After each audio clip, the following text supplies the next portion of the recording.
Sa lalawigan ng Pampanga, may isang bayan na tinatawag na San Isidro. Matagal nang kilala ang bayang ito bilang sentro ng paggawa ng longganisa at tocino, isang tradisyong ipinamana mula sa mga ninuno hanggang sa mga apo. Tuwing umaga, ang tunog ng mga kutsilyo sa sangkalan at ang halimuyak ng bawang at sariwang karne ng baboy ay nangingibabaw sa hangin. Ang buhay ng mga taga-bayan ay umiikot sa ritmo ng palengke sa umaga, sa usok mula sa mga kusina, at sa tawanan ng mga batang naglalaro sa bakuran. Ang lahat ay simple, payapa at puno ng pagkakaisa. Si Jose Reyes ay isa sa mga anak ng bayang iyon. Sa edad na 33, nagtatrabaho siya bilang isang marketing staff sa isang kumpanya ng pagkain sa Maynila. Sa kabila ng abalang trabaho, sinisikap ni Jose na panatilihin ang kaayusan sa kanyang pamilya. Nakatira siya sa isang malaki at magandang bahay na may 2 palapag kasama ang kanyang asawang si Maria Cruz, ang kanilang 5 taong gulang na anak na si John, at ang kanyang amang si Ricardo de Leon. Ang buhay ng 3 henerasyon sa ilalim ng iisang bubong ay tila tahimik at masagana. Kilala si Maria bilang isang babaeng mahinahon at mapagpasensya. Ipinanganak siya sa kalapit na baryo mula sa isang simpleng pamilya. Mula nang ikasal kay Jose, naging masipag siya sa pag-aalaga ng kanilang tahanan at sa pagpapalaki sa kanilang anak. Tuwing umaga, maaga siyang gumigising para magsaing, maghanda ng baon at pagkatapos ay tumulong sa pagtitinda sa palengke. Si John, na maliit pa, ay labis na malambing sa kanyang ina. Ang kanyang ngiti ay laging maliwanag at palagi siyang tumatakbo upang salubungin ang kanyang ama sa tuwing uwi ito mula sa trabaho. Para kay Jose, ang kaligayahan ay walang iba kundi ang makita ang ngiti ni Maria at marinig ang tawa ni John habang ang kanyang ama ay nag-i-enjoy sa mainit na kape sa kanilang beranda. Noong Mayo ng 2022, naatasan si Jose na magpunta sa Maynila para sa isang linggong business trip. Nagdala ng magandang balita ang biyaheng iyon. Matagumpay niyang nakuha ang isang malaking kontrata na nangangako ng promosyon sa kanyang karera. Sa kanyang pag-uwi, sinadya niyang dumaan sa Divisoria. Bumili siya ng isang magandang bestidang may borda para sa kanyang asawa at isang laruang robot na matagal nang pinapangarap ni John. Ang kanyang puso ay puno ng pananabik, hindi na siya makapaghintay na makita ang masayang mukha ng kanyang asawa at anak sa pagtanggap ng mga regalo. Nang huminto ang bus sa gilid ng kalsada malapit sa kanilang bayan, huminga ng malalim si Jose. Ang hangin ng probinsya, na maihalong amoy ng bagong tanim na palay at usok mula sa mga lutuan, ay nagbigay ng init sa kanyang puso. Naglakad siya ng mabilis sa maliit na eskinita na sementado na, 100 na kabisado na niya mula pagkabata.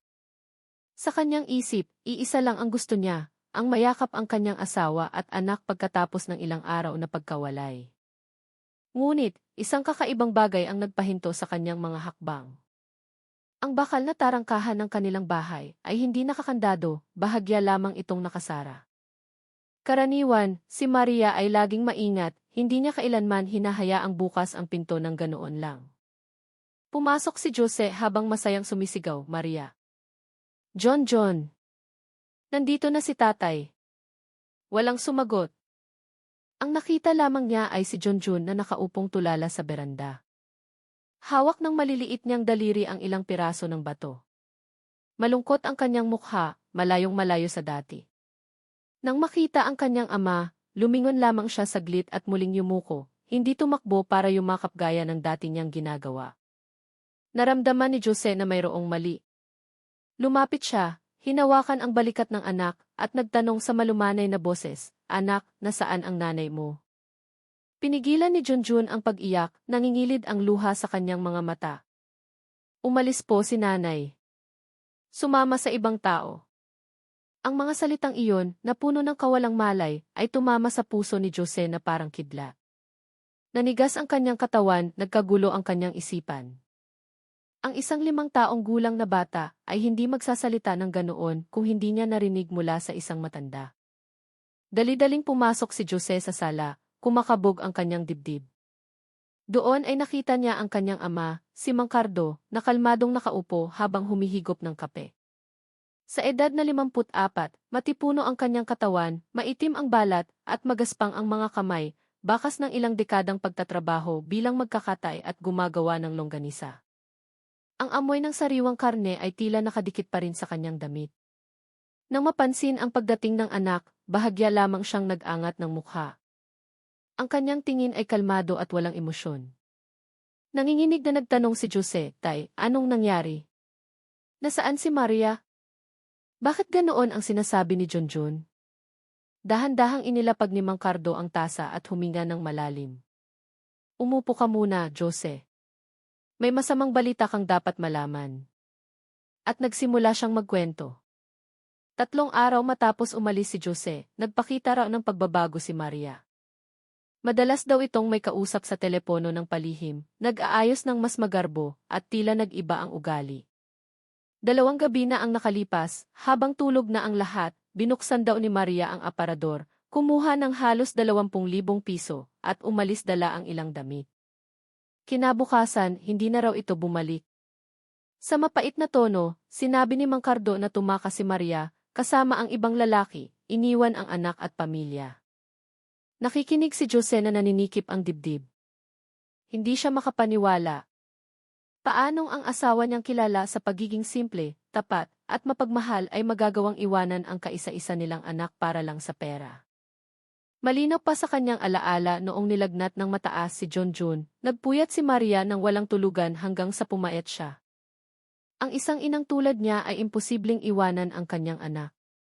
Sa nanginginig na boses, tumanggi si Jose. "Nagsisinungaling kayo, Tay. Hindi ganyang tao si Maria." Tumingin ng matalim si Mang Cardo, malamig ang kanyang mukha. "Wala kang alam. Ako ang kasama niya sa bahay, mas kilala ko siya. Huwag mo na siyang hanapin. Mapapahiya lang ang pamilya natin." Ngunit buong pusong tinanggihan ito ni Jose. Agad niyang kinuha ang telepono at sinubukang tawagan ang asawa, ngunit boses lang ng operator ang narinig niya. "The number you have dialed is currently unavailable." Tinawagan niya ang kanyang biyenan, ang mga kapatid ni Maria. Lahat sila ay sumagot na hindi nila alam. Sa mga nakaraang araw, hindi rin nila matawagan si Maria. Lalong lumakas ang takot na bumalot sa kanya. Maghapon siyang balisa, sinusubukang maghanap ng anumang bakas ngunit walang nahanap. Nang gabing iyon, gumawa siya ng isang mabigat na desisyon. Magre-report siya sa pulisya. Sigurado siyang hindi tumakas ang kanyang asawa. Mayroong isang bagay na mas madilim na itinatago sa likod ng kwento ng kanyang ama. At mula sa sandaling iyon, nagsimulang mabuksan ang kurtina ng malaking trahedya sa kanilang pamilya. Nang gabing iyon, madilim ang langit sa San Isidro. Halos walang bituin na makita dahil sa makakapal na ulap. Hindi mapakali si Jose habang nakaupo sa sala. Namumula ang kanyang mga mata dahil sa maghapong paghahanap ng kasagutan. Nakatulog si Junjun sa kanyang kandungan, paminsan-minsan ay humihikbi sa kanyang panaginip. Sa isang sulok ng silid, si Mang Cardo ay tila kalmado pa rin, paminsan-minsan ay humihit ng sigarilyo. Ang kapayapaan ng kanyang ama ang lalong nagpaduda kay Jose. Puno ng tanong ang kanyang isipan. Kung totoong umalis si Maria, bakit walang anumang balita? Bakit tila ang lahat ay inayos para magmukhang kapanipaniwala?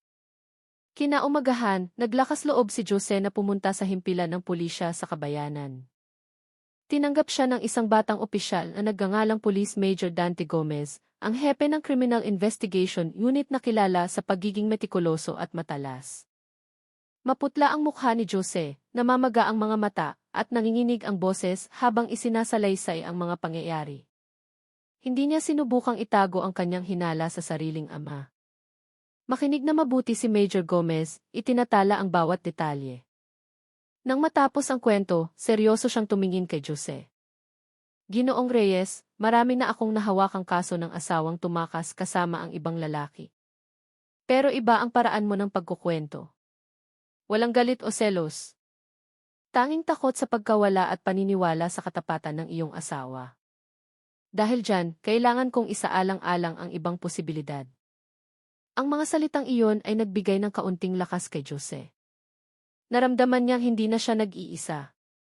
Nagpa siya si Major Gomez na imbestigahan ang ulat. Nang hapong iyon, kasama ang 2 imbestigador, pinuntahan nila ang bahay ni Jose sa San Isidro. Ang pagdating ng mga pulis ay tila ikinagulat ni Mang Cardo, Ngunit agad niya itong itinago sa isang kalmadong mukha. Magalang niya silang tinanggap, naghanda pa ng mainom. Sa matatag na boses, inulit niya ang parehong kwento, na ang kanyang manugang ay nagdala ng pera at tumakas kasama ang ibang lalaki. Sa pagkakataong ito, nagdagdag pa siya ng detalye tungkol sa damit na suot ni Maria ng gabing iyon at ang bag na dala nito. Sinuri ng mga investigador ang kwarto ni na Jose at Maria. Ang aparador ay tila nabawasan ng ilang piraso ng damit. Lahat ay mukhang tugma sa kwento ni Mang Cardo. Walang senyales ng pag-aaway, walang bahid ng dugo, walang gulo. Napakalinis ng bahay, napakaayos, tila sobra pa sa pagkaayos. Isang batang investigador ang bumulong sa kanyang hepe na tila normal ang lahat. Baka raw masyadong mapaghinala si Jose. Ngunit hindi sumang-ayon si Major Gomez. Sa halip, naramdaman niyang mayroong mali. Isang bahay na kakaalis lang ng isang ina na nag-iwan ng isang umiiyak na anak. Hindi dapat ganito kaayos. Tila ang lahat ay inayos para maging perpekto. At ang sobrang pagiging perpekto ay madalas na senyales ng isang pagkukunwari. Ang isiping iyon ay paulit-ulit na umikot sa isip ni Major Gomez. Nang palabas na siya ng bahay, mula sa likod ng bakal na tarangkahan, muli siyang lumingon sa bahay na may 2 palapag. Hindi niya alam kung bakit, ngunit mabigat ang kanyang pakiramdam, na para bang ang bahay na iyon ay nagtatago ng isang madilim na lihim. Nang gabi sa himpilan, tinipon ni Major Gomez ang isang maliit na team. Ipinaliwanag niya ang mga paunang natuklasan at sinabi ang kanyang kutob na ang kasong ito ay hindi lang simpleng pagtakas ng asawa. May 2 linya ng investigasyon na dapat gawin ng sabay. Una, tiyakin kung totoong umalis si Maria sa bayan. Lahat ng tiki sa kalsada, terminal ng bus, istasyon ng tren, at mga driver ng van ay dapat suriin. Ang kanyang cellphone number ay dapat ding i-trace para sa huling lokasyon nito. Ikalawa, imbestigahan ng mas malalim si Mang Cardo. Ang katauhan ng biyenan na masyadong kalmado at tila may handang kwento. Lahat ng kanyang ugnayan sa lipunan, kalagayan sa pananalapi at personal na relasyon sa kanyang manugang ay dapat alamin. Ang mga utos ay tinanggap ng team ng may sigasig. Kahit na parang naghahanap sila ng karayom sa dayami, alam nilang ang pasensya ang susi. Kinabukasan, isang team ang nagsimulang suriin ang mga footage sa mga kalsada ng bayan at sa terminal. Ang isa pang team ay nagpunta sa telecommunication company para i-trace ang huling signal ng cellphone ni Maria. Samantala, ilang investigador ang nagpanggap na mamimili ng longganisa o negosyante mula sa ibang lugar at nakihalubilo sa mga kainan at palengke. Nagsimula silang maghukay ng mga kwento mula sa mga kapitbahay tungkol sa pamilya ni Mang Cardo. Sa mga unang araw, ang mga impormasyong lumabas ay tila ordinaryo. Kilala si Mang Cardo bilang isang biyudong masipag, bihira magsalita, ngunit hindi kailanman gumawa ng gulo sa mga kapitbahay. Ang relasyon niya kay Maria ay itinuturing na normal, walang anumang kahina-hinala. Gayunpaman, ang resulta mula sa teknikal na investigasyon ay nagdala ng bagong pag-asa. Ipinakita ng data mula sa telco na sa gabing sinabing umalis si Maria, ang kanyang cellphone ay nasa paligid pa rin ng bahay. Pagkatapos ng hating gabi, bigla na lang nawala ang signal. Walang malayong biyahe, walang papalabas na tawag. Ang cellphone ay namatay sa paligid ng bahay. Ang isa pang natuklasan ay mula sa bangko kung saan nag-ipon sina Jose at Maria. Ang kanilang bank account ay hindi nabawasan. Buo pa rin ang kanilang ipon. Walang nag-withdraw ng 20,000 piso tulad ng sinabi ni Mang Cardo. Sa 2 matibay na ebidensyang ito, gumuho ang kwento ng biyenan. Lumikha siya ng isang kasinungalingan na tumakas ang kanyang manugang dala ang pera. Ngunit ang pera ay hindi nawawala at ang asawa ay hindi kailanman umalis ng bayan. Sa meeting room, tiningnan ni Major Gomez ang ulat ng may madilim na mukha. Naging tahimik ang paligid. Nagsimulang maunawaan ng lahat na sila ay nahaharap sa isang maseryosong kaso. Hindi tumakas si Maria. Malaki ang posibilidad na biktima siya ng isang krimen. At ang taong pinakamalamang na nakakaalam kung ano ang nangyari ay si Mang Cardo. Ngunit nang walang matibay na ebidensya, hindi nila siya maaaring akusahan ng direkta. Lahat ay dapat gawin ng maingat upang hindi makalikha ng hinala. Narinig ni Jose ang balita tungkol sa resulta ng investigasyon ang maihalo-halong emosyon. Gumaan ang kanyang loob dahil napatunayang tama ang kanyang paniniwala sa katapatan ni Maria. Ngunit kasabay nito, durog ang kanyang puso. Dahil kung hindi umalis si Maria, nangangahulugan itong may masamang nangyari sa kanya. Tinitigan ni Jose ang kanilang wedding picture na nakasabit sa dingding. Walang tigil ang pagpatak ng kanyang mga luha. Sa kanyang puso, ipinagdarasal niyang malaman na agad ang katotohanan. Ang mga sumunod na araw ay naging mahalaga sa investigasyon. Ang team na nasa field ay nagulat ng mga resulta mula sa iba't ibang sulok ng San Isidro. Bagamat karamihan sa mga residente ay kilala lamang si Mang Cardo bilang isang masipag na tao, may ilang maliliit na detalye na nagsimulang lumitaw. Ilang nagtitinda ng karne sa palengke ang nagsabi na madalas nilang nakikita si Mang Cardo na nag-iisa, bihirang makisalamuha. Itinuturing siyang kakaiba, hindi kailanman nagbibiro at nakatuon lamang sa kanyang trabaho bilang magkakatay. Maaaring normal lang ito, ngunit para sa mga investigador, bawat maliit na detalye ay maaaring maging makabuluhan. Sa kabilang banda, natuklasan ng technical team na nagsuri ng mas malalim sa mga CCTV footage na walang anumang pampubliko o pribadong sasakyan na nagdala ng isang babaeng may mga katangiang tulad ni Maria palabas ng bayan sa gabing sinabing umalis siya. Lahat ng driver ng bus, van, at tricycle ay tinanong. Ngunit wala ni isa sa kanila ang nakaalala na nagdala ng pasaherong may ganoong katangian. Ang katotohanan ito ay lalong nagpatibay sa kanilang hinala. Nakatulala si Major Gomez sa kanyang opisina ng gabing iyon. Ang mga ulat ay nakatambak sa kanyang mesa. Mayroong isang kahina-hinalang pagkakatugma sa pagitan ng kalmadong pag-ugali ni Mang Cardo at ng mga ebidensyang sumasalungat sa kanyang kwento. Habang mas iniisip niya ito, mas nagiging malinaw na ang bahay na may 2 palapag sa San Isidro ay nagtatago ng isang malaking lihim. Alam niyang hindi dapat magmadali, ngunit ang oras ay patuloy na lumilipas. Bawat araw na dumadaan ng walang katiyakan ay magpapahirap sa paghahanap ng ebidensya. Upang mabasag ang pader ng katahimikan ni Mang Cardo, nagpasya si Major Gomez na magpadala ng isang bihasang investigador sa mga kalapit na kapitbahay. Ito ay si Tvik Heru, isang senior na pulis na magaling magpanggap. Nagkunwari siyang isang negosyante ng mga sangkap sa pagluluto mula sa syudad. Nagsimula siyang madalas pumunta sa mga kainan sa bayan, bumibili ng longganisa, at nakikipagkwentuhan sa mga tao. Kinailangan ng ilang araw bago siya naging malapit sa isang kapitbahay na nakatira mismo sa tabi ng bahay ni Mang Cardo, isang may edad na babae na nagngangalang Aling Nena. Sa simula, puro ordinaryong bagay lang ang ikinukwento ni Aling Nena. Sabi niya, normal naman ang pamilya ni Mang Cardo, bagamat bihira itong makisalamuha. Ngunit nang mas naging malapit sila, nagsimulang magsalita si Aling Nena sa mahinang boses. Sinabi niya na ilang buwan na ang nakalipas, minsan ay pumunta si Maria sa kanyang bahay na may bakas ng pag-aalala sa mukha. Nang tanungin, umiti lang si Maria ng mapait.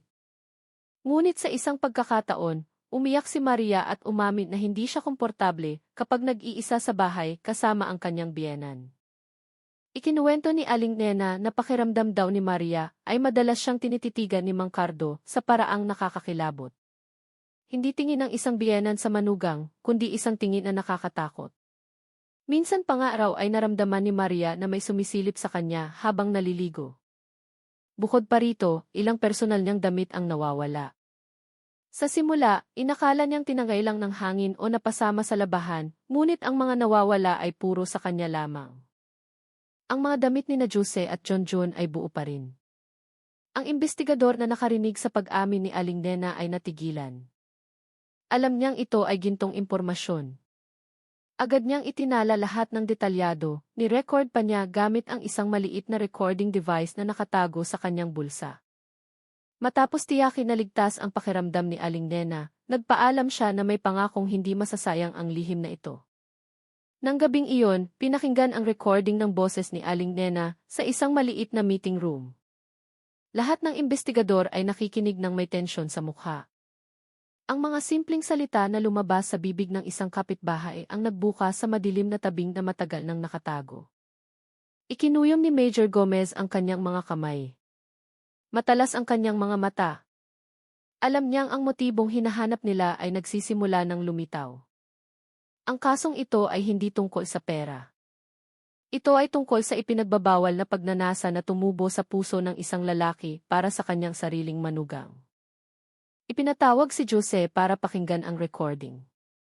Habang pinapatugtog ang boses ni Aling Nena, nanginig ang kanyang katawan. Bumagsak ang kanyang mga luha nang hindi mapigilan. Hindi niya kailanman naisip na ang amang kanyang iginagalang ay mayroong maruming pagnanasa sa kanyang asawa.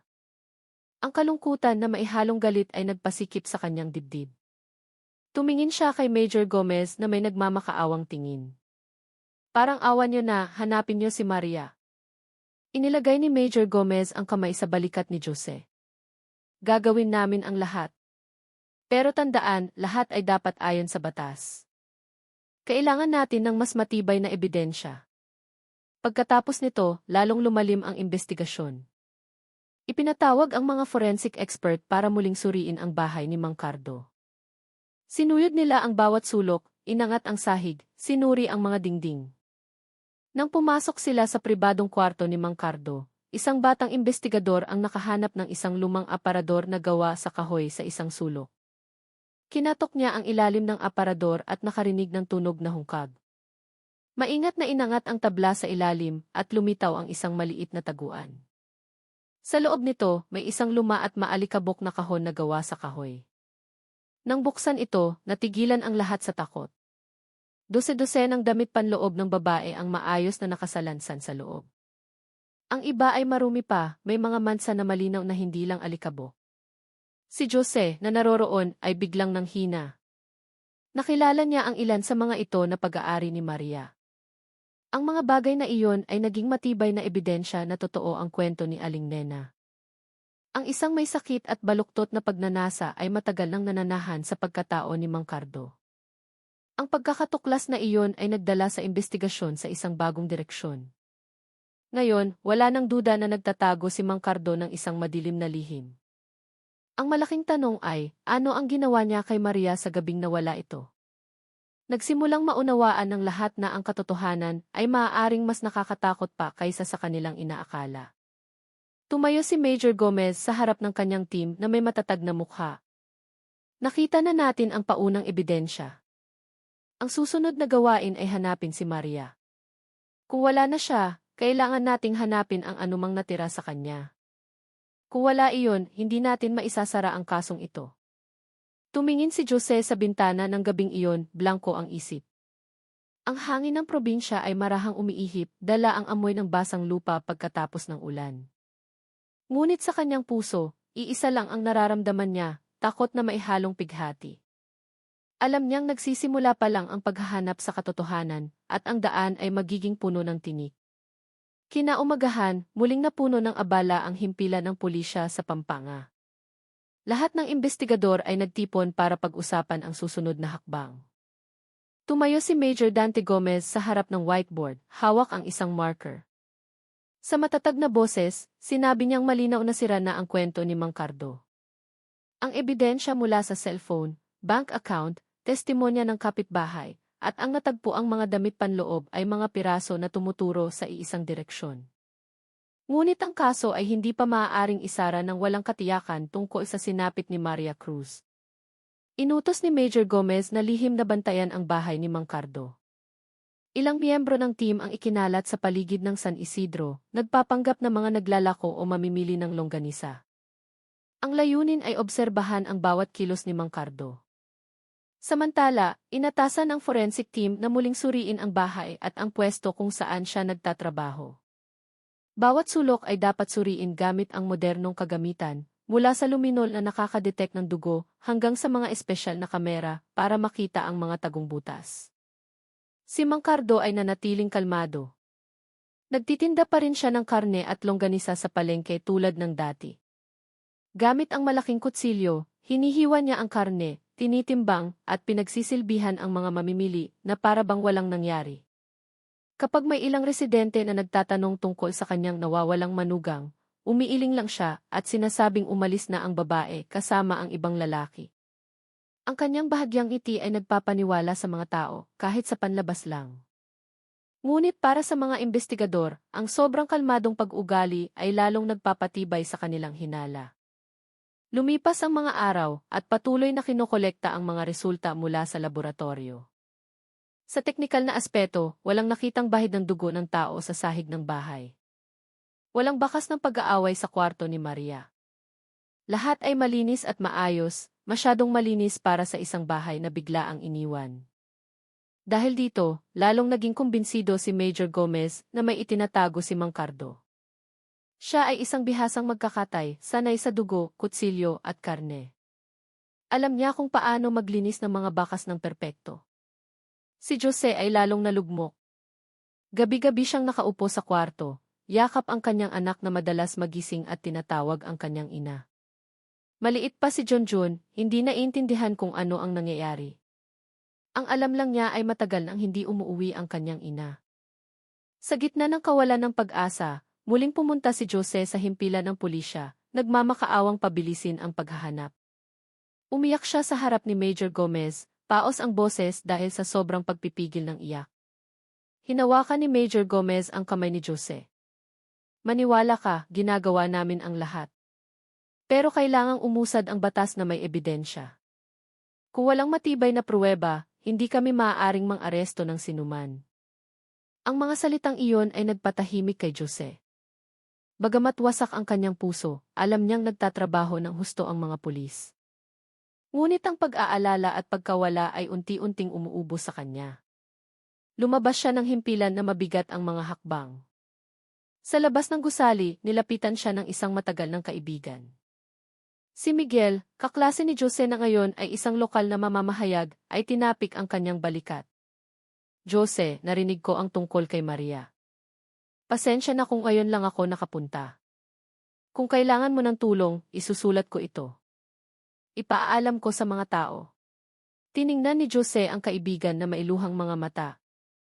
Alam niyang tapat si Miguel at kung minsan, ang boses ng media ay maaaring magbigay ng pressure sa mga taong sumusubok magtago ng katotohanan. Ngunit, nag-aalala rin siyang kung magmamadali ang balita, baka makasira ito sa investigasyon.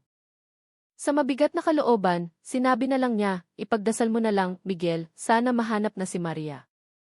Samantala, sa meeting room ng himpilan, bumuo ng bagong estratehiya si Major Gomez. Idiniin niya na kahit hindi pa umaamin si Mang Cardo, marami nang ipinapahiwatig ang kanyang kilos. Nang una siyang makausap, masyadong mabilis niyang inilahad ang kumpletong kwento tungkol sa kanyang manugang na para bang mayroon na siyang handang script. Hindi iyon normal na reaksyon ng isang biyenan na nawawala ang manugang ng walang bakas. Upang palakasin ang hinala, hinati niya ang team sa dalawa. Isang team ang magpapatuloy sa direktang pagsubaybay sa mga kilos ni Mang Cardo. Ang isa namang team ay mas malalim na maghuhukay sa kanyang mga ugnayan, aalamin kung mayroon siyang criminal record o mga alitan sa nakaraan. Mas maingat din silang lalapit sa mas maraming kapitbahay, umaasang may nakita o narinig na kakaiba sa paligid ng bahay na iyon. Ang ikatlong araw ng karagdagang investigasyon ay nagdala ng kaunting pag-asa.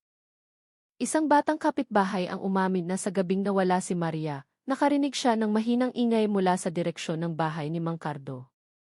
Ngunit, hindi niya ito matiyak dahil malakas ang ulan ng gabing iyon at natabunan ng dagundong ng tubig ang tunog. Bagamat mahina, ang testimonya na ito ay lalong nagdagdag ng duda sa kwento ni Mang Cardo. Sa palengke, nagsimula na ring magbunga ang pagpapanggap ng team. Napansin nila na si Mang Cardo ay napakadisiplinado sa pag-aalaga ng kanyang pwesto. Walang ibang pinapapasok sa kanyang kusina maliban sa kanya. 2 malalaking freezer ang laging mahigpit na nakasara, at siya lang ang maihawak ng susi. Ito ay nagdulot ng malaking hinala dahil sa negosyo ng longganisa, karaniwang tumutulong ang mga miyembro ng pamilya. Lahat ng impormasyong ito ay tinipon at sinuri.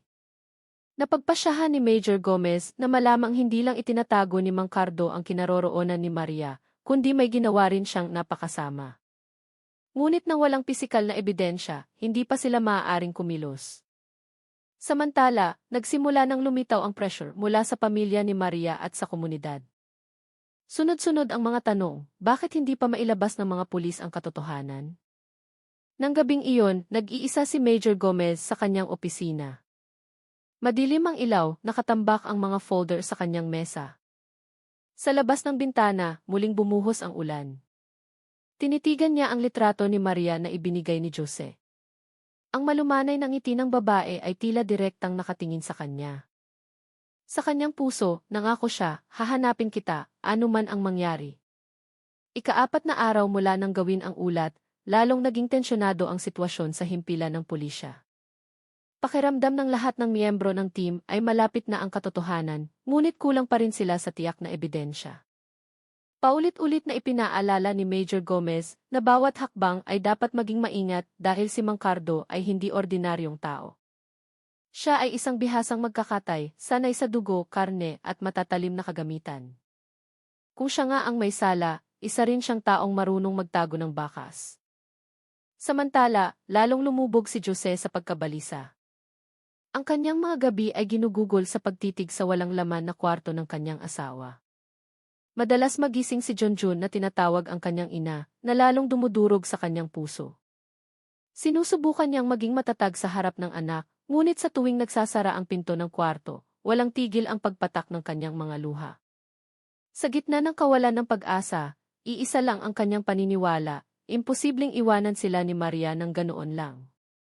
Sa kabilang banda, patuloy ang pagbabantay kay Mang Cardo. Tuwing umaga, pumupunta siya sa palengke, nagtitinda ng karne, pinagsisilbihan ang mga customer. Normal ang kanyang mga kilos, ngunit may isang bagay na lalong nagpaduda sa mga investigador. Masyado siyang disiplinado sa pag-aalaga ng kanyang kusina.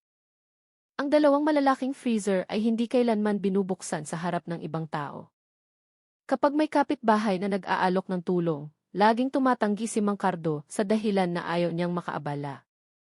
Ang ugaling iyon ay nagdagdag sa listahan ng mga kahina-hinalang bagay. Nagdao si Major Gomez ng isang espesyal na pagpupulong. Tiningnan niya ang lahat ng miyembro ng may seryosong mukha. Hindi tayo maaaring umasa lang sa mga kwento at hinala.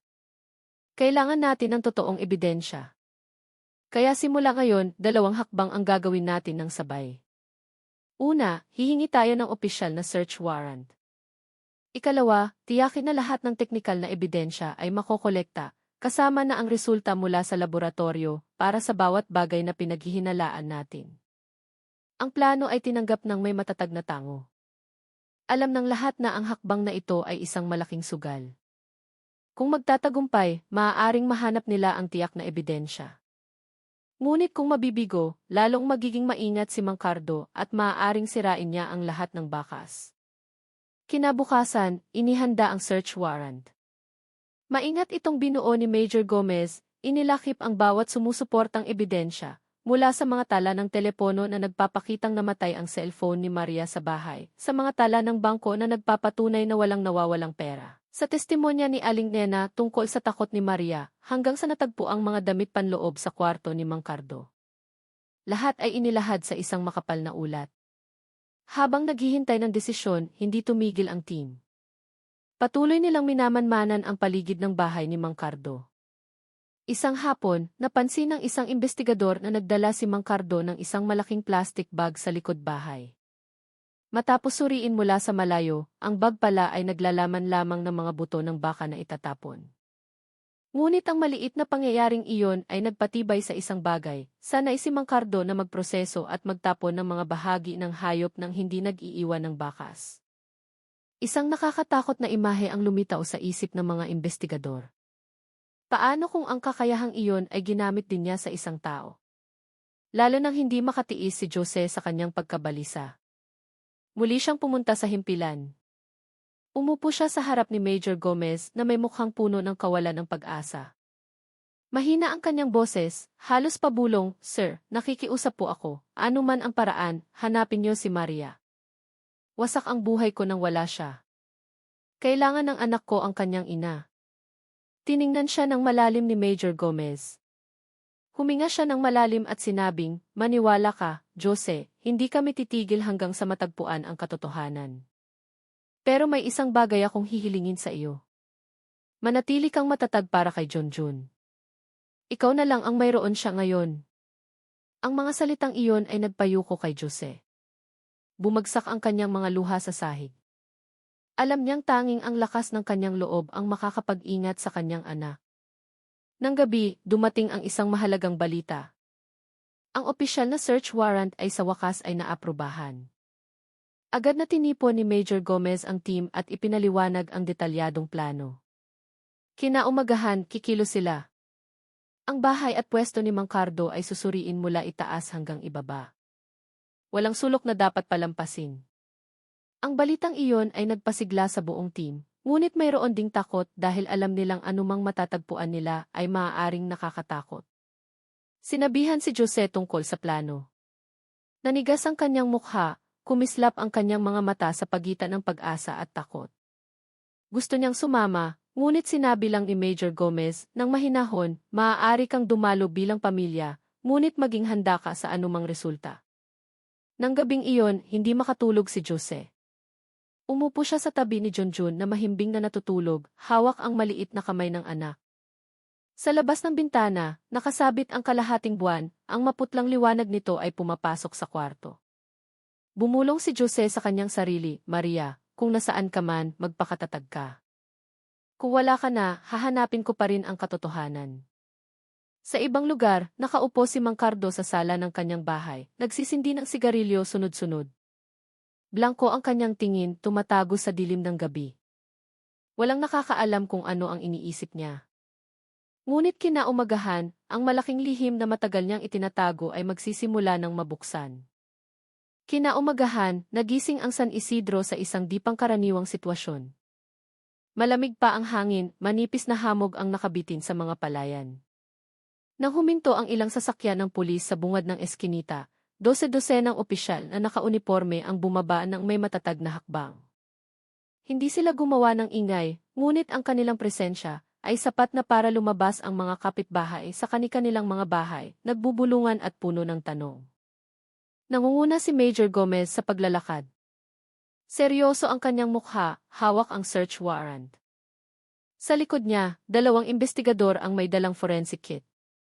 Kasama si Jose, maputla ang mukha, namamaga ang mga mata dahil sa walang tulog na gabi. Sinubukan niyang maging kalmado, ngunit sa loob ng kanyang puso, naglalaban ang pag-asa at takot.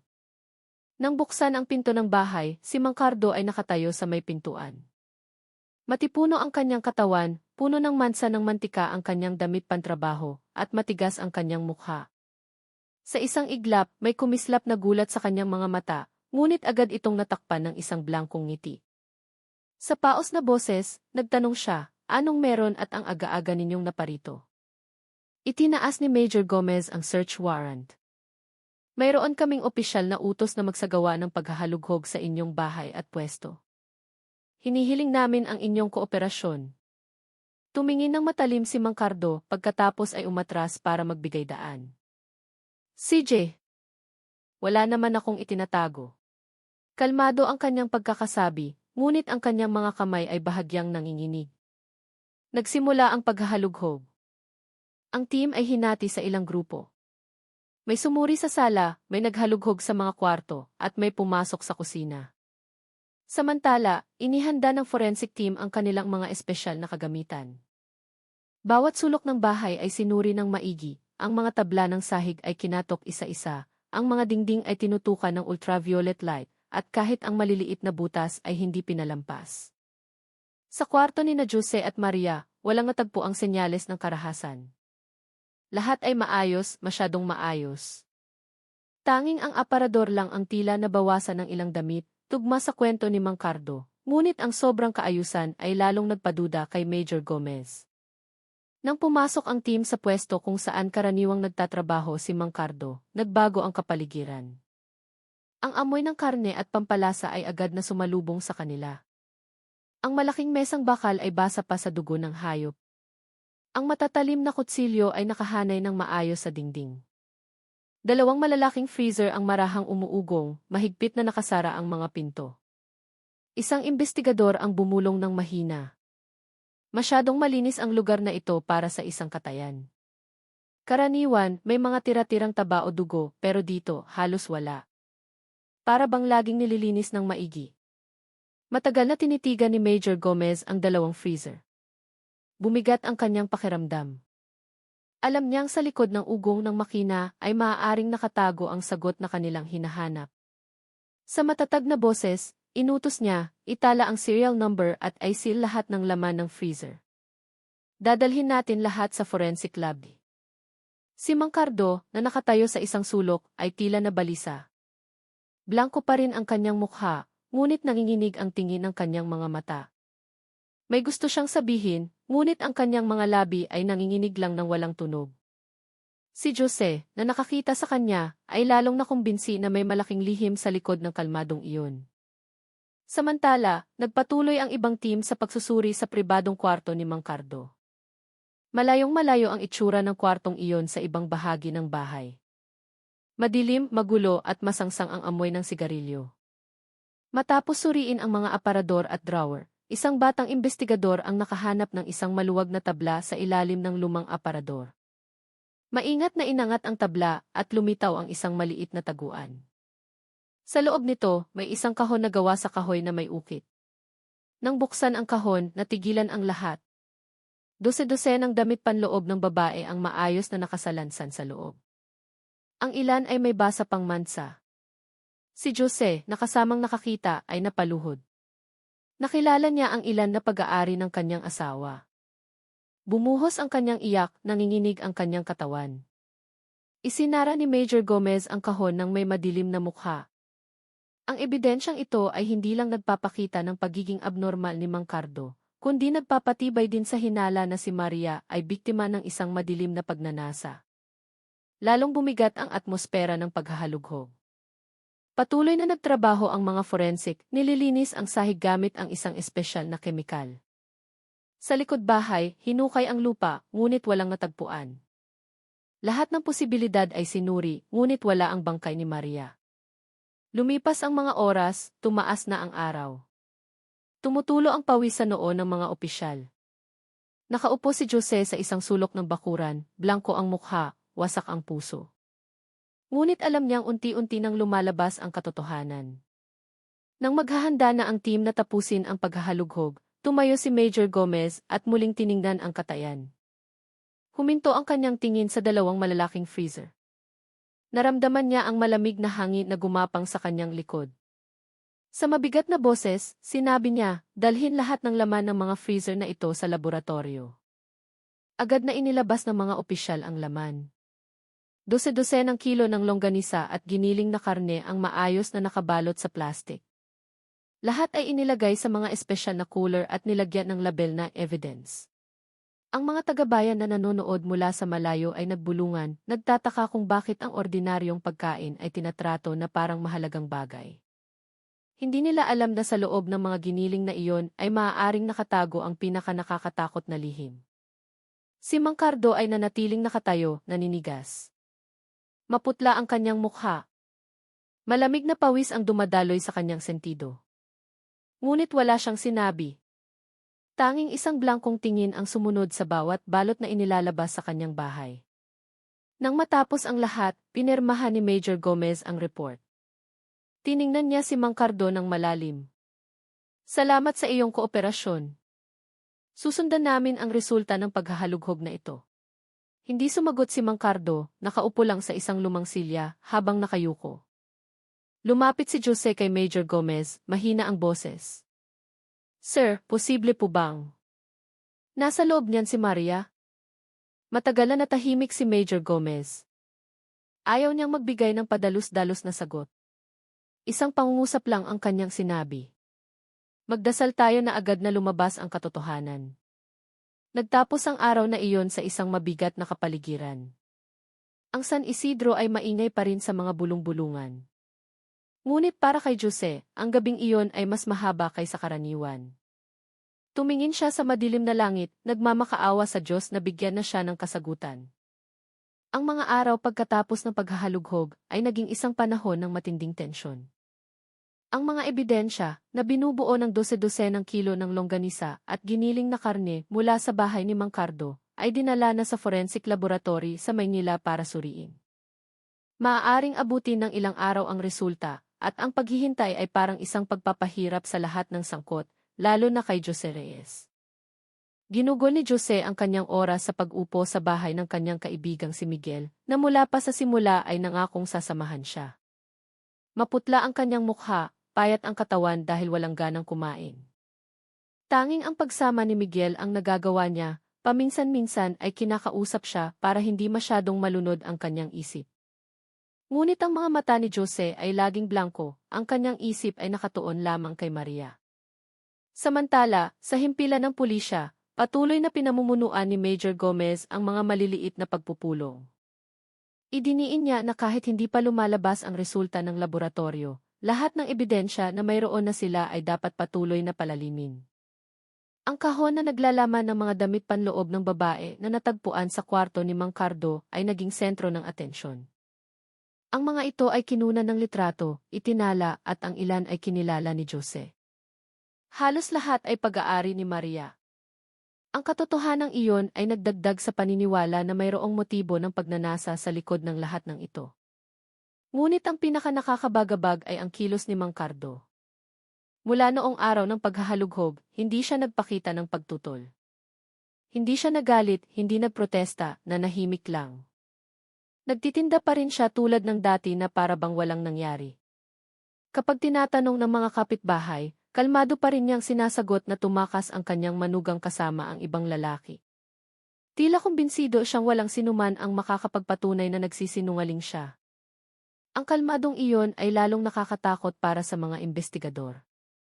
Paulit-ulit na sinabi ni Major Gomez sa kanyang team, ang taong may kasalanan pero kumbinsidong hindi mahuhuli ay mas mapanganib kaysa sa taong nagpapanik.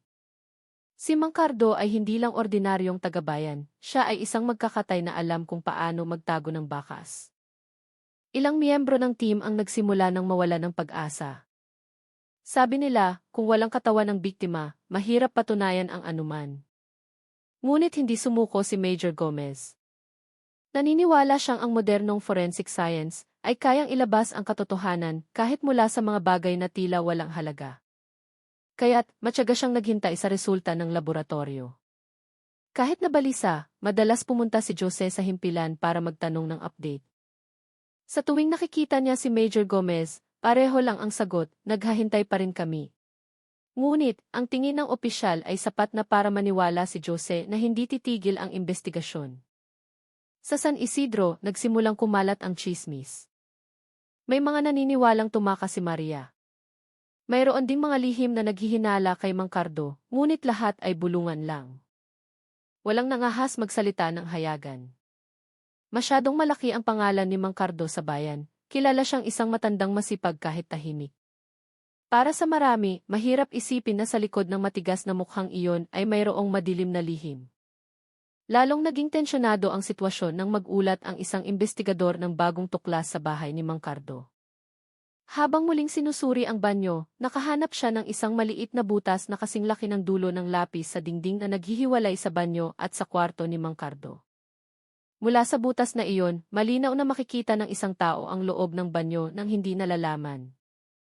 Ang tuklas na ito ay itinala bilang karagdagang ebidensya na lalong nagpapatunay sa abnormal na pag-ugali ni Mang Cardo sa kanyang manugang. Nang marinig ang ulat na iyon, halos himatayin si Jose. Hindi niya kayang isipin na ang kanyang asawa ay lihim na sinusubaybayan ng taong tinatawag niyang tatay. Ang pagkasuklam at galit ay naghalo-halo. Tinakpan niya ang kanyang mukha ng dalawang kamay, bumuhos ang luha ng walang tigil. Pinakalma ni Major Gomez si Jose. Maniwala ka, lahat ng ito ay magiging susi para mapatunayan kung ano talaga ang nangyari. Sa ikatlong araw pagkatapos ng paghahalughog, sa wakas ay tumunog ang telepono sa opisina ni Major Gomez. Ang boses sa kabilang linya ay ang pinuno ng forensic laboratory. Mabigat ngunit malinaw ang kanyang boses. Nagsagawa na kami ng paunang pagsusuri sa ilang sample ng longganisa na ipinadala ninyo. Ang resulta ay nagpapakita na maihalo itong feet ng tao. Ang pangungusap na iyon ay nagpatahimik sa buong silid. Ipinikit ni Major Gomez ang kanyang mga mata, pinigilan ang hininga. Kahit na inaasahan na niya, ang marinig ang kumpirmasyon ay parang suntok pa rin sa kanyang dibdib. Nagtanong siya sa paos na boses, tumutugma ba ang EFA na iyon sa sample ng buhok ni Maria Cruz na ipinadala namin? Ang sagot mula sa kabilang linya ay nagpakilabot sa kanya. 100% ang tugma. Inilapag ni Major Gomez ang telepono na nanginginig ang kamay. Tiningnan niya ang mga investigador na naghihintay. Sa mahinang boses, sinabi niya, ang katotohanan ay narito na. Si Mang Cardo ay hindi lang may sala, gumawa rin siya ng isang bagay na hindi kayang isipin ng matinong pag-iisip. Ang balita ay agad na ipinarating kay Jose. Nang marinig niya ito, bumagsak ang kanyang katawan sa sahig. Dumaloy ng malakas ang kanyang mga luha. Hindi niya matanggap na ang asawang kanyang minamahal ay naging mga piraso na lang ng ehegi sa loob ng giniling na karne.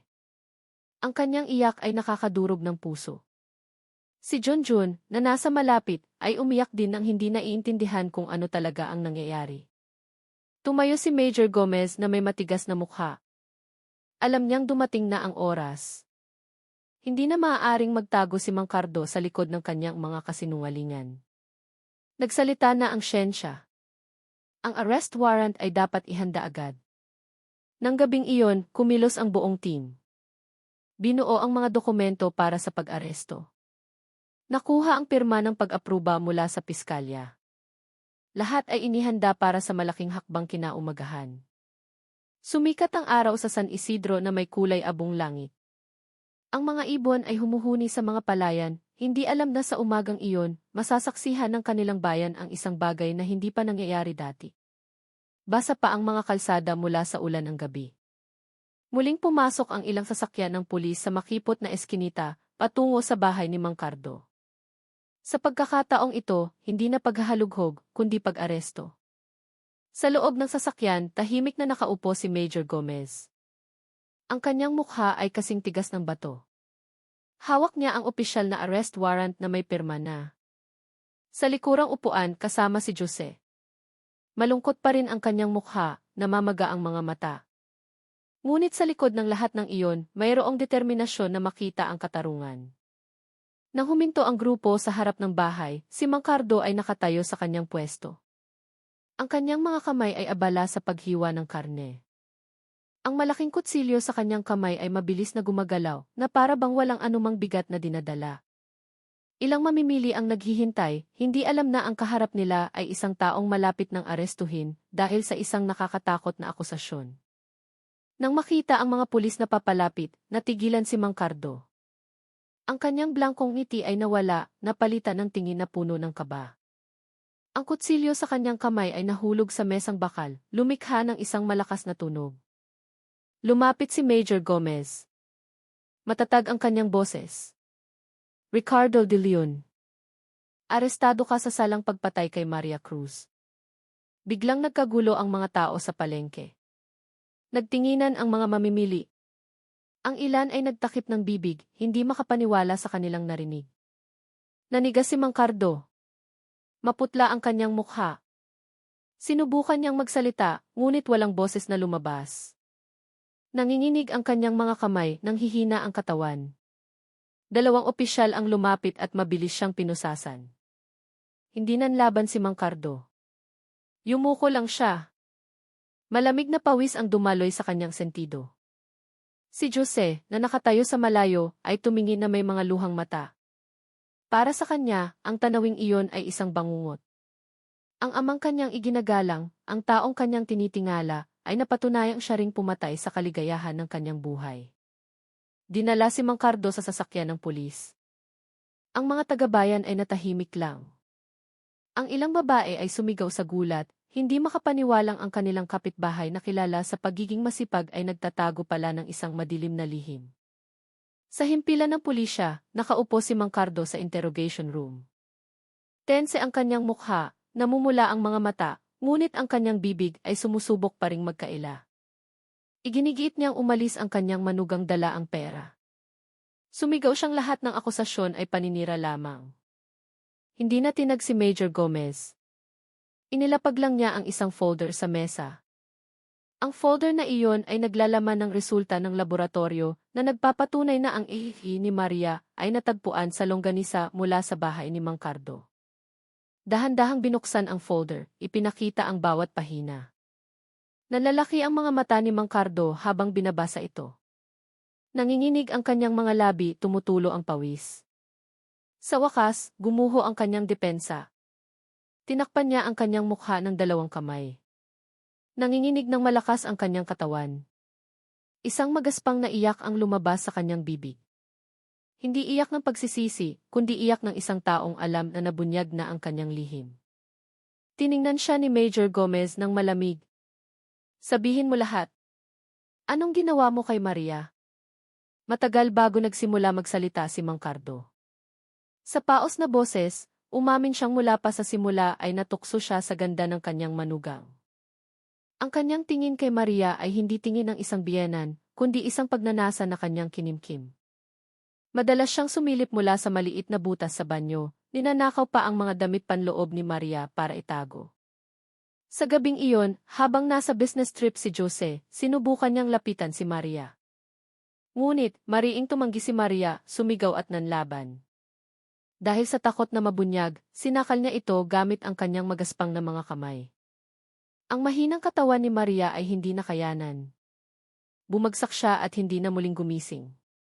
Pagkatapos noon, ginamit ni Mang Cardo ang kanyang kasanayan bilang magkakatay para magtago ng bakas. Hiniwa niya ang katawan ni Maria, hinalo sa karne ng baboy at ginawang longganisa. Ang mga buto ay dinurog sa gilingan at ipinakain bilang halo sa pagkain ng mga alagang hayop. Ang pag-amin na iyon ay nagpatahimik sa lahat ng investigador na naroroon. Kahit na inaasahan na nila, ang marinig mismo mula sa bibig ng maisala ay nagpakilabot pa rin sa kanila. Si Jose, na nasa kabilang kwarto, ay narinig ang bawat salita sa pamamagitan ng speaker. Bumagsak ang kanyang katawan, bumuhos ang iyak ng hindi mapigilan. Si Miguel, na kasama niya, ay niyakap na lang ng mahigpit ang kaibigan. Samantala, isinara ni Major Gomez ang folder. Matigas ang kanyang mukha. Ricardo de Leon, ang ginawa mo ay lumampas sa hangganan ng pagiging tao. Ibabagsak sa iyo ng batas ang pinakamabigat na parusa. Humikbilang si Mang Cardo, wala ng lakas para magkaila. Sa labas ng interrogation room, tahimik na bumaba ang gabi. Ang San Isidro ay maingay pa rin sa balita ng pag-aresto. Para sa mga residente, ang lahat ng ito ay isang mapait na aral na kung minsan, ang halimaw ay hindi nagmumula sa malayo, kundi sa taong araw-araw nilang nakikita at binabati. Umuwi si Jose sa bahay ng kanyang kaibigan ng gabing iyon na mabigat ang mga hakbang. Nakatulog si Junjun sa kanyang yakap, walang kamalay-malay sa nangyari. Sa kanyang puso, bumulong siya, Maria, sa wakas, lumabas na ang katotohanan. Kahit wasak ako, ipinapangako kong aalagaan ko si Junjun para sa pagmamahal mo. Ang gabi ng pag-aresto kay Mang Cardo ay naging isang malaking pagbabago sa investigasyon. Kahit na umamin na siya sa kanyang ginawa, idiniin ni Major Gomez na ang pag-amin ng walang ebidensya ay hindi sapat sa mata ng batas. Kaya't, lahat ng resulta ng laboratorio at mga ebidensya ay dapat kolektahin ng maayos para maitali siya sa korte. Kinabukasan, naging abala ang himpilan ng pulisya. Muling sinuri ng forensic team ang bawat piraso ng ebidensya. Ang longganisa na natagpuan sa freezer ay sinuri isa-isa. Ang resulta ng FFE ay muling ikinumpara sa sample ng buhok ni Maria. Pare-pareho ang resulta. Lahat ay nagpapakita ng pagkakaroon ng FFE ng tao na kapareho ng FFE ni Maria. Tumayo si Major Gomez sa meeting room habang tinitingnan ang whiteboard na puno ng mga sulat tungkol sa kaso. Itinuro niya ang makapal na linya na nag-ugnay sa pangalang ti Ricardo de Leon at Maria Cruz. Sa matatag na boses, sinabi niya, malinaw na ang ebidensya. Ang pag-amin ng suspect, testimonya ng mga saksi, at resulta ng laboratorio ay nagpapatibay sa isa't isa. Wala nang puwang para sa duda. Sa kabilang banda, lalong lumalim ang pagkasira ng puso ni Jose Reyes. Ngayon niya lang lubos na naunawaan na ang katawan ng kanyang asawa ay hindi na kailanman matatagpo ang buo. Lahat ay nahalo na sa giniling na karne na akala niya ay pagkain lang. Nang umagang iyon, nakaupo siya sa beranda ng bahay ng kanyang kaibigang si Miguel, nakatingin sa mga lunti ang palayan. Walang tigil ang pagpatak ng kanyang mga luha. Lumapit si Miguel at umupo sa tabi niya. Jose, alam kong mabigat ito, pero kailangan mong manatiling nakatayo. Kailangan ni Junjun ng isang matatag na ama. Lumingon si Jose, maputla ang mukha. Paano ako magiging matatag, Miguel? Ang asawa ko ay hindi lang kinuha sa akin, kundi tinrato pa sa paraang hindi makatao. Sa tuwing naaalala ko, parang nasusunog ang dibdib ko. Tinapik ni Miguel ang balikat ng kaibigan. Nalaman na ang katotohanan, Jose. Uusad ang batas. Ang tungkulin mo ngayon ay palakihin si Junjun, alagaan ang pamana ng pagmamahal ni Maria sa kanya. Ang mga salitang iyon ay nagpatahimik kay Jose. Alam niyang tama ang kanyang kaibigan, ngunit ang sugat sa kanyang puso ay masyadong malalim para gumaling agad. Samantala, sa selda, nakatulala si Mang Cardo. Magulo ang kanyang itsura, blanko ang mga mata. Paminsan-minsan ay nagsasalita siyang mag-isa, bumubulong ng mga salitang hindi maintindihan. Ang mga bantay ay umiiling lang. Walang pagsisisi na makita, tanging takot dahil nabunyag na ang kanyang malaking lihim. Dumating si Major Gomez para tingnan ang kanyang kalagayan. Tumayo siya sa harap ng selda, tinitigan ang lalaking ngayon ay anino na lang ng dating kilalang masipag na tao. Ricardo, alam mo bang ang ginawa mo ay hindi lang kumuha ng isang buhay, kundi sumira rin ng maraming kaluluwa? Hindi sumagot si Mang Cardo, yumuko lang. Sa paglipas ng mga araw, lalong naging kumpleto ang kaso. Ang testimonya ni Aling Nena, na nagkwento tungkol sa mga hinaing ni Maria bago ito mawala, ay naging isa sa mga mahahalagang susi. Mariin niyang sinabi na minsan ay umiyak si Maria, natatakot sa tingin ng kanyang biyenan, at nawawalan pa ng damit panloob ng misteryoso. Lahat ng iyon ay tugma sa ebidensya ng kahon na naglalaman ng nakakahiyang koleksyon na natagpuan sa kwarto ni Mang Cardo. Idinagdag din ang pahayag ng mga forensic expert.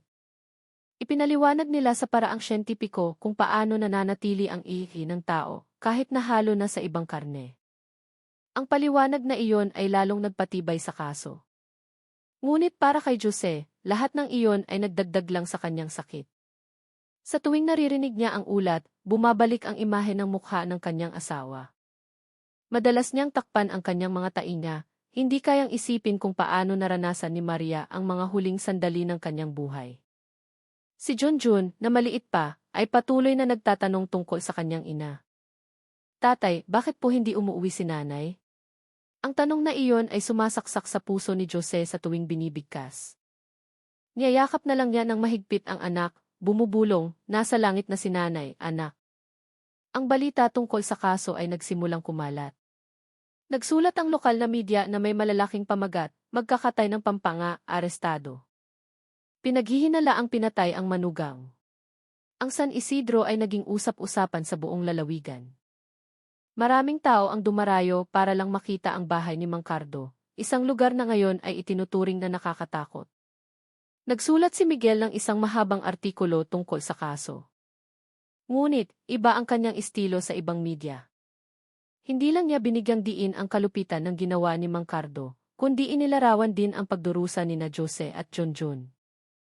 Gusto niyang makita ng lipunan ang makataong panig ng trahedyang ito, hindi lang sensasyon. Ang artikulong iyon ay nakaantig sa maraming mambabasa. Mayroon pa ngang mga nag-alok ng tulong para kay Junjun. Si Major Gomez, na nakabasa ng artikulo, ay tumango ng may paghanga. Alam niyang ang boses ng media ay makakatulong sa pagpapalago ng empatya ng lipunan. Ngunit ang mas mahalaga, ang kasong ito ay dapat dalhin agad sa korte para magkaroon ng malinaw na hatol. Isang linggo pagkatapos ng pag-aresto, idineklara ng kumpleto ang kaso. Sumang-ayon ang piskalya na dalhin si Mang Cardo sa korte. Nang ianunsyo ang balitang iyon, muling umiyak si Jose. Hindi dahil sa lungkot, kundi dahil sa wakas, nagsisimula nang makita ang katarungan. Nang gabing iyon, umupo siya sa kwarto ni Junjun, tinitigan ang natutulog na anak. Bumulong siya, Maria, tingnan mo, nagsisimula nang manaig ang katotohanan. Baka hindi na kita maibabalik, pero sisiguraduhin kong pagbabayaran ng taong kumuha sa iyo ang lahat. Dumating na sa wakas ang araw ng paglilitis. Ang gusali ng Regional Trial Court sa Pampanga ay puno ng tao mula pa umaga. Mga mamamahayag na may mga kamera at notebook ay nagsisiksikan sa harap ng pinto, naghahanap ng pagkakataong i-cover ang kaso na naging usap-usapan na sa buong Central Luzon. Mahigpit ang seguridad ng mga pulis para masigurong maayos ang proseso. Maagang dumating si Jose Reyes, kasama ang kanyang kaibigang si Miguel. Maputla ang kanyang mukha, payat ang katawan. Mahigpit niyang hawak ang litrato ni Maria Cruz na para bang ito ang kanyang pinagkukunan ng lakas. Hindi isinama si Junjun, masyadong bata para masaksihan ang mapait na katotohanan. Ang bata ay pansamantalang ipinagkatiwala sa isang malayong kamag-anak sa ibang bayan. Sa loob ng korte, tahimik ngunit puno ng tensyon ang kapaligiran. Nakaupo ang mga hukom sa kanilang matataas na upuan. Inihahanda ng piskal ang mga dokumento. Samantala, inaayos ng abogado ni Mang Cardo ang kanyang mga papel. Nang dalhin si Mang Cardo papasok na nakaposas, napigil ng lahat ang kanilang hininga. Malayong-malayo na ang itsura ni Mang Cardo sa dating kilalang malakas na magkakatay. Payat na ang kanyang katawan, marumi ang mukha, magulo ang buhok, ngunit ang kanyang mga mata ay sumusubok pa ring magpakita ng katatagan na para bang kinukumbinsi ang sarili na kaya niyang malampasan ito. Binuksan ng piskal ang paglilitis sa pagbasa ng sakdal. Matatag ang kanyang boses na umalinggaw sa silid. Ang akusadong si Ricardo de Leon ay sinasakdal sa salang planadong pagpatay sa kanyang manugang na si Maria Cruz. Bukod pa rito, napatunayan din na ang akusado ay nagsagawa ng pang-aabuso, pagnanakaw ng personal na gamit ng biktima, at pagtatangkang itago ang bakas sa paraang hindi makatao. Bawat pangungusap na binabasa ay lalong nagpayuko kay Jose. Dumaloy ang kanyang mga luha. Mahigpit niyang hinawakan ang litrato ng asawa, na para bang si Maria ay nasa tabi niya. Tinawag ang mga saksi. Pumasok si Aling Nena sa korte na may tensyon sa mukha.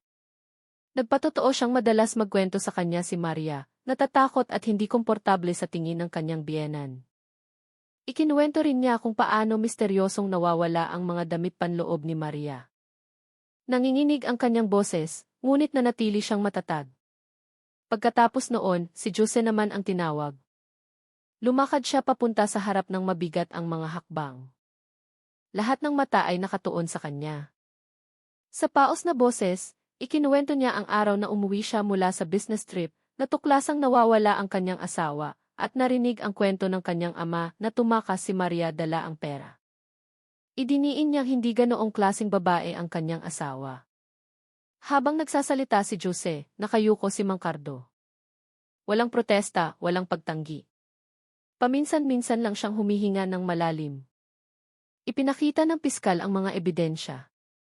Ang kahon na naglalaman ng mga damit panloob, ang resulta ng FA mula sa giniling na karne, ang mga litrato mula sa paghahalughog, lahat ay inilahad ng malinaw.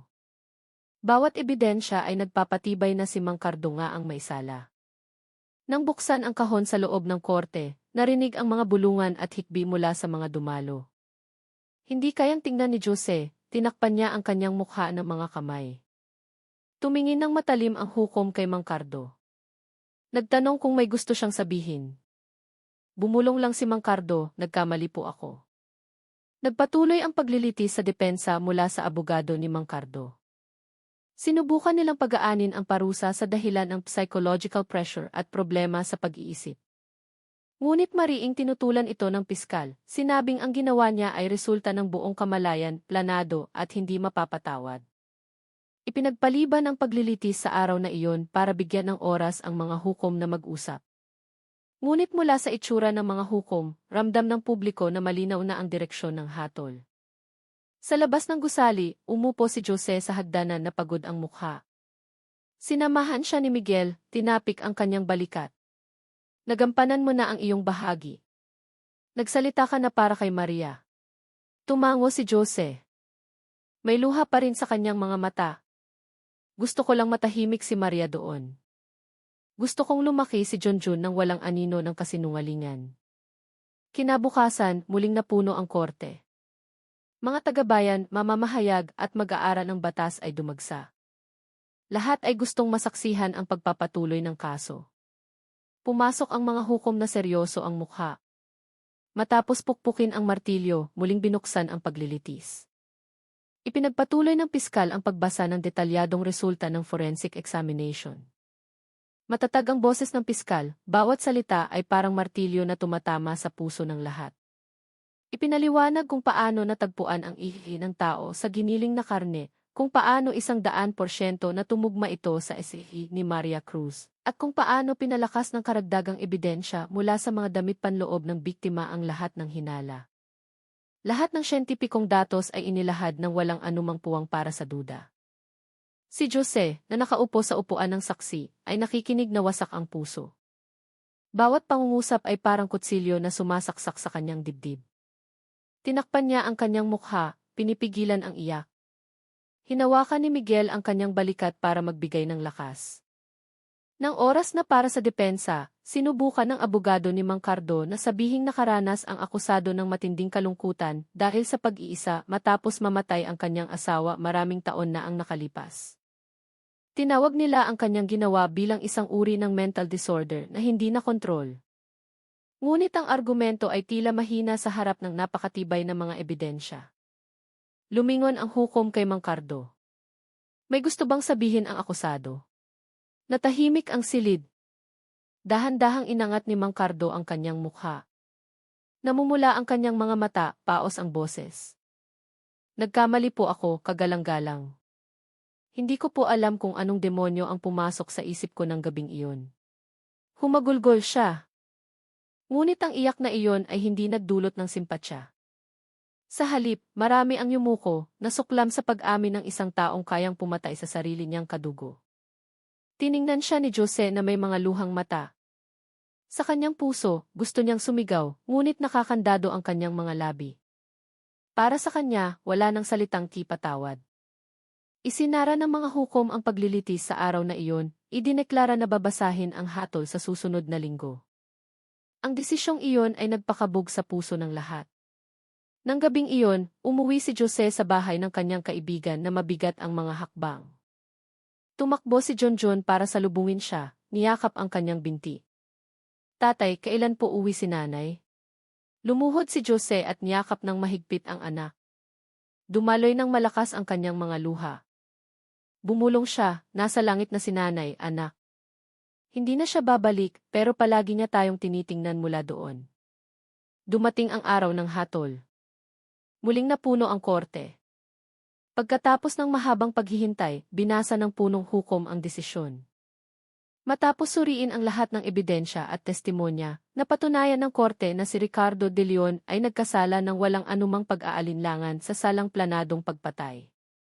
Dahil sa kalupitan at kawalan ng pagsisisi, hinahatulan siya ng korte ng reklusin perpetua o habambuhay na pagkabilanggo nang walang posibilidad ng parol. 3 beses na pinukpok ang martilyo. Nagwala at sumigaw si Mang Cardo hanggang sa kailangan na siyang kalagkari ng mga pulis palabas ng korte. Sa labas, nagsigawan sa tuwa at ginhawa ang mga tao. Ipinikit ni Jose ang kanyang mga mata, huminga ng malalim. Ang mabigat na pasanin sa kanyang dibdib ay unti-unting gumaan. Sa labas ng korte, maliwanag ang sikat ng araw. Pinagkaguluhan ng mga reporter si Jose. Ano po ang gusto ninyong sabihin pagkatapos ng hatol na ito? Tanong ng isa. Tumingin si Jose diretso sa kamera, mahina ngunit puno ng kahulugan ang kanyang boses. Gusto ko lang sabihin na huwag nating maliitin ang isang tapat na asawa. Ang mga sugat sa katawan ay naghihilom, ngunit ang sugat ng isang pusong pinagtaksilan ay mas malalim. Sana magsilbing aral ang kasong ito para wala ng ibang babae na dumanas ng pinagdaanan ko. Ang kanyang mga salita ay nagpatahimik sa marami. Sa unang pagkakataon sa mahabang panahon, ngumiti si Jose ng isang tunay na ngiti. Tumingala siya sa aso na langit, sigurado na bagamat may mga peklat ang kanyang hinaharap, bukas na ang kanyang daan na may bagong liwanag ng pag-asa.